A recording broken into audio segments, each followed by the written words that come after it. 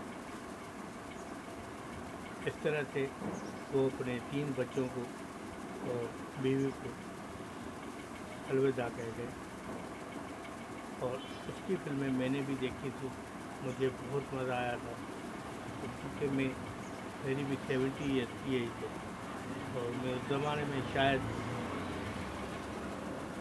1960 سے اس نے شروع کی تھی،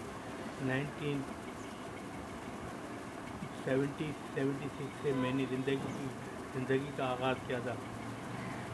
تو میں بچپن سے فلمیں تو دیکھتا ہی تھا، جب انڈیا کی فلمیں آتی تھی تب بھی دیکھتا تھا، تو VCR آیا VCR بھی دیکھتا تھا، اور پھر جو ہے نیٹ آیا تو نیٹ کے اوپر تو بہت ساری فلمیں دیکھی۔ اس طرح سے یہ دیو کمار کا آخری وقت ہو گیا۔ ایسے اداکار بہت کم پیدا ہوتے ہیں، ہمارے بھی اداکار بہت سارے، جس کی میں انشاءاللہ بایوگرافی لے کر آؤں گا، اور بایوگرافی لے کے اسی طرح سے بات کروں گا جس طرح سے آج میں نے دیو کمار کی بات۔ بہت شکریہ، اللہ حافظ، اللہ تعالیٰ آپ کو خوش و خرم رکھے۔